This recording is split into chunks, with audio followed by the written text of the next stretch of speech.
Welcome to the Pharmacy Leaders Podcast with your host, Tony Guerra. The Pharmacy Leaders Podcast is a member of the Pharmacy Podcast Network, with interviews and advice on building your professional network, brand, and a purposeful second income from students, residents, and innovative professionals.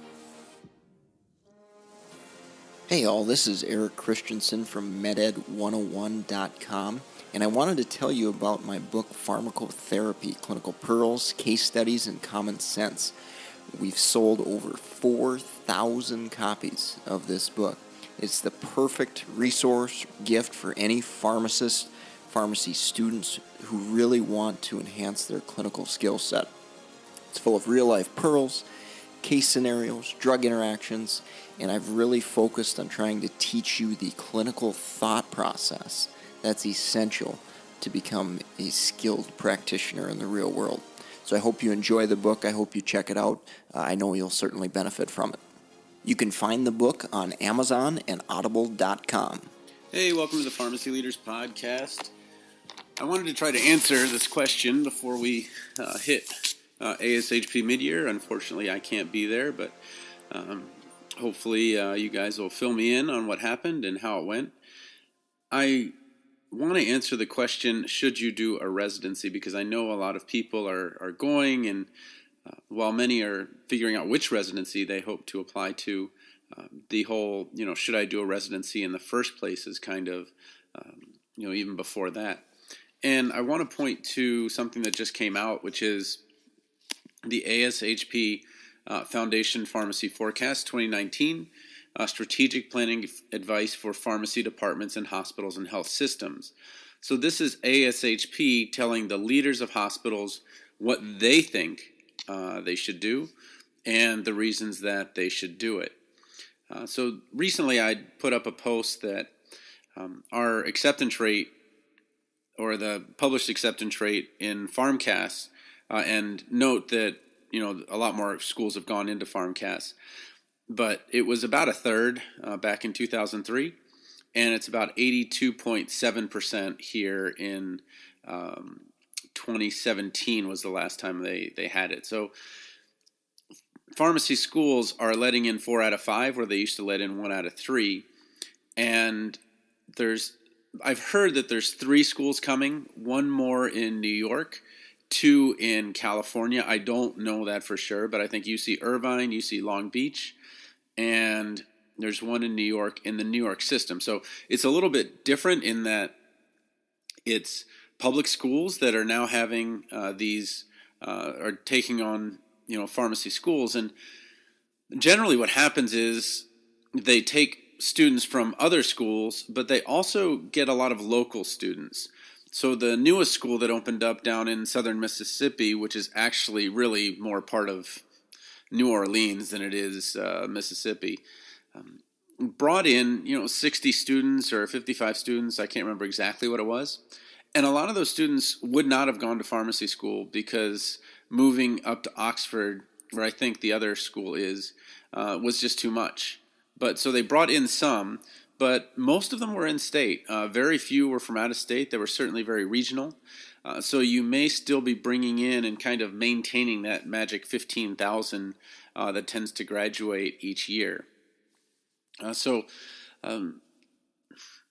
the same time that ASHP is saying everyone needs to do a residency if they should be in health system pharmacy, and they said it in because came from a poll that they did, and I'm going to guess that these are the stakeholders that know what they're talking about.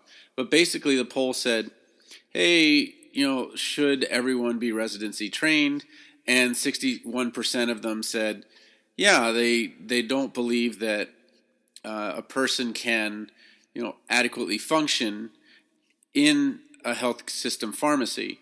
So the point I want to make is that in the ASHP Foundation 2019 document, it says this. This is their recommendation, strategic recommendation for practice leaders. Completion of a PGY1 residency must be the standard for entry into health system pharmacy practice. ASHP, along with health systems, must continue the trend of increasing the number of PGY1 residency programs available. And that hasn't been a problem. We've been adding about 300 a year here, and it's doubled almost in the last 5 years. So that's not going to be the issue.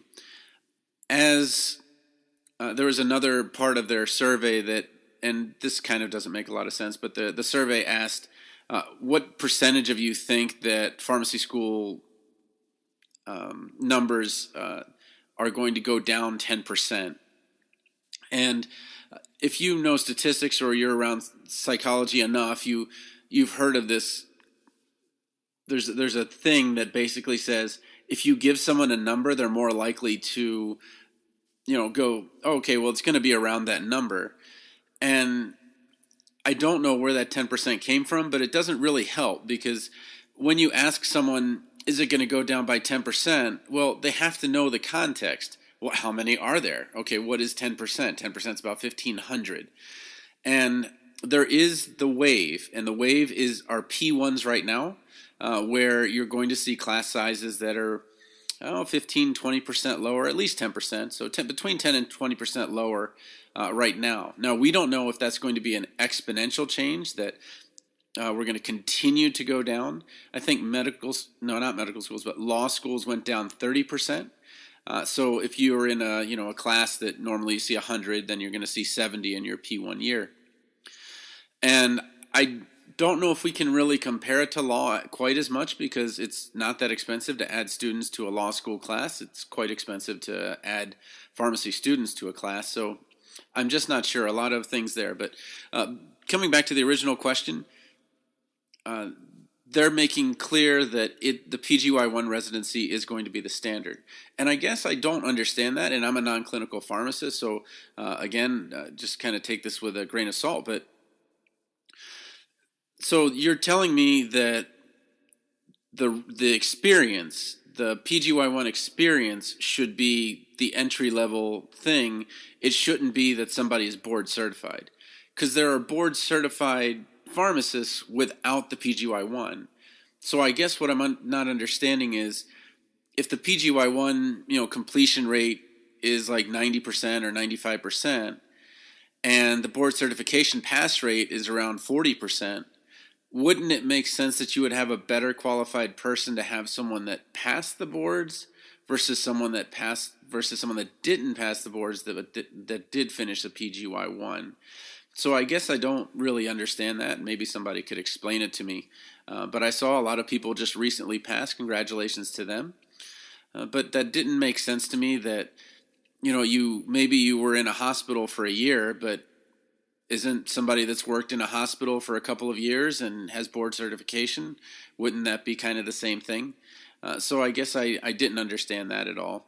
They were talking about the numbers too, so that they've got a magic number of residencies that they feel is going to meet the needs based on the number of graduates and the percentage that are applying. But what's happening is that as the jobs dwindle in retail, more people are applying to residency. The wave of students that's going to hit, where you've got a reduction of students, isn't going to hit for 3 years. So my guess is that when they hit 2020, they're going to have to extend it, because I think, and this is just a complete, based on what I've seen and read, my guess is that the wave of lower enrollments and the wave of fewer graduates will not hit until closer to 2021 or 2022. And the number of pharmacy students applying to residencies will continue to go up, because they're not finding opportunities that normally they would have been hired, November, December. But I can tell you that as people have gone to their schools, and this isn't all of them, but their schools, job fair, it's a little bit disheartening to hear where those positions are. You're like, well, I would like to stay in the area. And you're like, nah, that's not going to happen. Well, I'd like to be in this, metropolitan area. Yep, we're good there. So what you're finding is that, my guess, and again, it's a guess, is that either they're going to need to push it to 2022 or 2021. But if I was graduating now and I wanted the most flexibility in the job market, then I would be going for a residency. Now, if I went to pharmacy school and I started pharmacy school 4 years ago, I would have absolutely done the PharmD MBA, and I would have not done a residency, and I would have moved into some kind of position, not really necessarily in a pharmacy, but some kind of business position, something like that, and then kind of worked into some kind of teaching part where at least I have some mentoring and teaching to my job. So anyway, I just wanted to first kind of answer the question, should you do a residency? And I'm telling you that right now, ASHP's new document is basically saying, look, we're going to make it a barrier to entry into these jobs. And there are many, many pharmacists out there that would love to transition. But, man, doing a residency when you've already kind of established your life and to have to leave for a year, I just don't understand why they couldn't accept that someone's BCPS and say, oh, well, you're BCPS or you're, BCGP and BCPS. Like, why isn't that good? That shows that you have the skills to do what you need to do.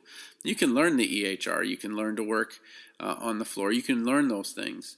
But is there a third party showing that, you've got the skill set based on, this very difficult test, But let's talk about that. Let's talk about those people that can help you with that test.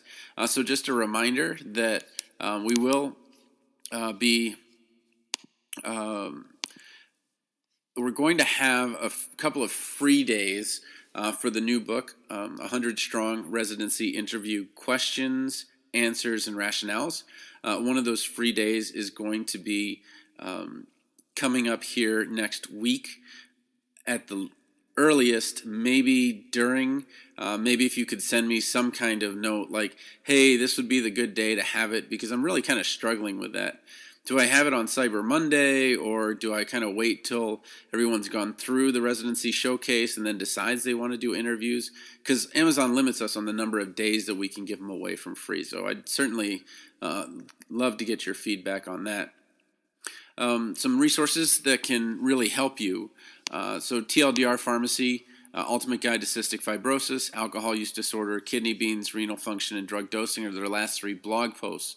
But Mastering the Match, that's kind of the book, and there just aren't a lot of them. That's kind of the book you'll want to get in terms of understanding the match, knowing what to do during the match, and then preparing for the match. The stakes are a lot higher now that there's no, well, I'll just go kind of work at my local Walgreens or CVS. The job boards, keep hearing, are unreliable. They continue to leave jobs up that are no longer available, or they're jobs for maybe somebody that's on an extended leave or something like that. So, again, kind of watch out for those things. I know MedEd 101 has a Black Friday special, a NAPLEX exam prep. So for 2019 NAPLEX takers, he has a one-time only offer that will cost about, I think, $50, which is $15 less than the normal cost for 100 practice questions. And it's only available for the first 50 customers. So hopefully you can take advantage of that if you're doing the NAPLEX. Again, he has Real Life Pharmacology. This is Eric Christensen, and he just had a couple of episodes, one on potassium supplementation and one on apixaban. Coming back to the Pharmacy Podcast Network, there's a couple of really cool things. Mobile insulin technology was kind of neat, and then the ZapRx prescribing platform, where it makes it a little bit easier to deal with specialty medications. And again, we currently have to do that, but we have to pay cash because it's not covered by our insurance. So we're paying out of pocket for a specialty medicine, which is brutal. And then Ashley Clevens Hayes interviews ACMA CEO and founder Will Solomon. And that was a really kind of a cool interview where kind of talking about how 2 out of 3, it was something like 2 out of 3 parts of medical research has to do with the pharmaceutical industry. So that was just kind of interesting. And then Martin Van Treest, President and CEO of Civica, also was another interviewee. So again, check out the Pharmacy Podcast Network. Quite a bit of cool stuff there. Again, Brian Fung has his YouTube videos, kind of the three biggies for coming to Anaheim and making the most of it. So again, we hope you'll check out if you've got Kindle Unlimited, you'll check out 100 strong residency interview questions, answers, and rationales. If not, we're going to have a freebie day coming up here in a week or so, just to make sure that you can get it if you need it. So best of luck, and be happy to answer your questions if you want to contact me on Messenger at TonyFarmD1, or you can always email me, aagera@dmac.edu. Support for this episode comes from the audiobook Memorizing Pharmacology, a relaxed approach. With over 9,000 sales in the United States, United Kingdom, and Australia, it's the go-to resource to ease the pharmacology challenge. Available on Audible, iTunes, and Amazon.com, in print, ebook, and audiobook. Thank you for listening to the Pharmacy Leaders Podcast with your host, Tony Guerra. Be sure to share the show with the hashtag #PharmacyLeaders.